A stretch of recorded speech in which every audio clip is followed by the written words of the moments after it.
بسم اللہ الرحمن الرحیم۔ السلام علیکم ناظرین اکرام، امید ہے کہ آپ سب خیر و عافیت سے ہوں گے۔ موت کی 6 علامتیں جو اس کے قریب ہونے کی نشانی ہیں۔ موت کے 6 مرحلے ہوتے ہیں۔ پہلا مرحلہ یوم الموت کہلاتا ہے۔ یہ وہ دن ہے جب انسان کی زندگی کا اختتام ہو جاتا ہے۔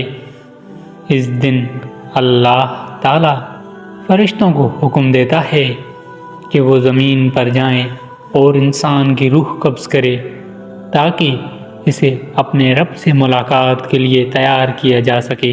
بدقسمتی سے کوئی بھی اس دن کے بارے میں کچھ نہیں جانتا، اور جب وہ دن آتا ہے انسان کو یہ بھی احساس نہیں ہوتا کہ یہ اس کی موت کا دن ہے۔ تاہم انسان اپنے جسم میں تبدیلیاں محسوس کرتا ہے۔ مثلاً مومن کے دل کو اس دن خوشی اور سکون ملتا ہے، جبکہ برے عمل کرنے والے کو سینے اور دل میں دبدبا محسوس ہوتا ہے۔ اس مرحلے پر شیاطین اور جنات فرشتوں کے نزول کو دیکھتے ہیں، لیکن انسان انہیں نہیں دیکھ سکتا۔ قرآن کریم میں اس مرحلے کا ذکر یوں کیا گیا ہے: اور اس دن سے ڈرو جس دن تم اللہ کی طرف لوٹائے جاؤ گے، پھر ہر جان کو اس کے کیے کا پورا بدلہ دیا جائے گا۔ دوسرا مرحلہ روح کا تدریجی طور پر نکلنا۔ یہ مرحلہ پاؤں کے تلوں سے شروع ہوتا ہے۔ روح آہستہ آہستہ اوپر کی طرف بڑھتی ہے، ٹانگوں، گھٹنوں، پیٹ، ناف اور سینے سے گزرتی ہے، یہاں تک کہ وہ ایک مقام پر پہنچتی ہے جسے ترقی کہا جاتا ہے۔ اس مقام پر انسان تھکان اور چکر محسوس کرتا ہے اور کھڑا ہونے کے قابل نہیں رہتا۔ اس کی جسمانی طاقت ختم ہو جاتی ہے، لیکن وہ اب بھی نہیں سمجھ پاتا کہ اس کی روح جسم سے نکل رہی ہے۔ تیسرا مرحلہ ترقی کا مرحلہ ہے۔ قرآن کریم میں اس کا ذکر یوں آیا ہے: ہرگز نہیں، جب روح حلق تک پہنچ جائے گی اور کہا جائے گا کون جھاڑ پھونک کرے گا، اور وہ سمجھے گا کہ یہ جدائی کا وقت ہے، اور ایک پنڈلی دوسری پنڈلی سے لپٹ جائے گی۔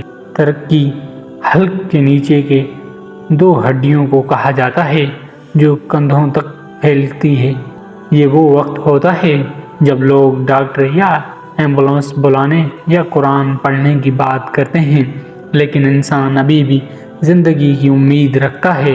کا مطلب ہے انسان کو موت کے قریب ہونے کا احساس ہوتا ہے، لیکن وہ اب بھی بقا کی کوشش کرتا ہے، یعنی روح کے نکلنے کا عمل مکمل ہو چکا ہے اور جسم کے نچلے حصے بے جان ہو چکے ہیں۔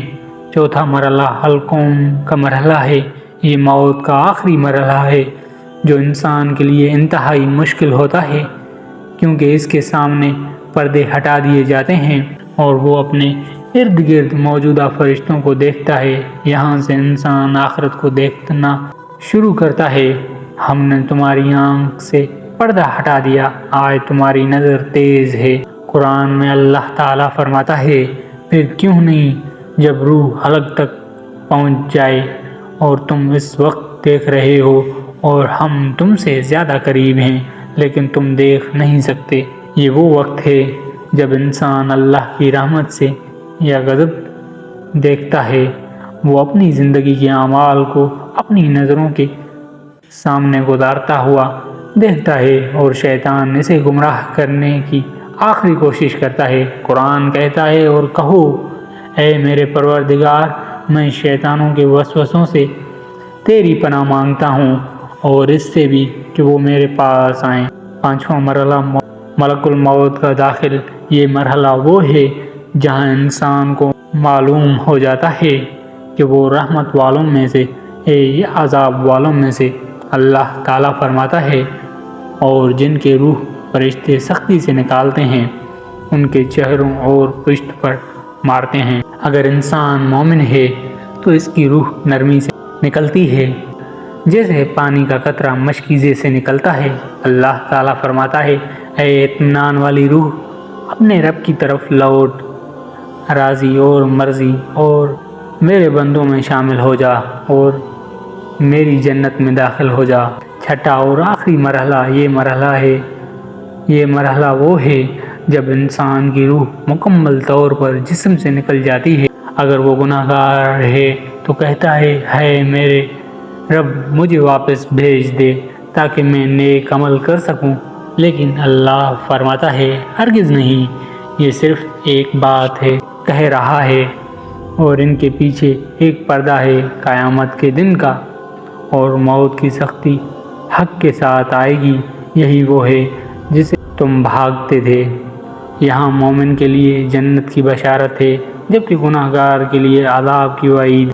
ایک بزرگ سے پوچھا گیا کہ لوگ موت سے کیوں ڈرتے ہیں؟ انہوں نے جواب دیا، کیونکہ تم نے دنیا کو آباد کیا اور آخرت کو برباد کر دیا۔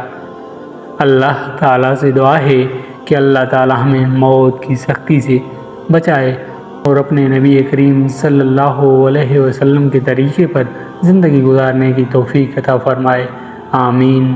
مجھے دیجیے اجازت، زندگی رہی تو پھر ایک اور ویڈیو لے کر حاضر ہوں گا، تب تک کے لیے خدا حافظ۔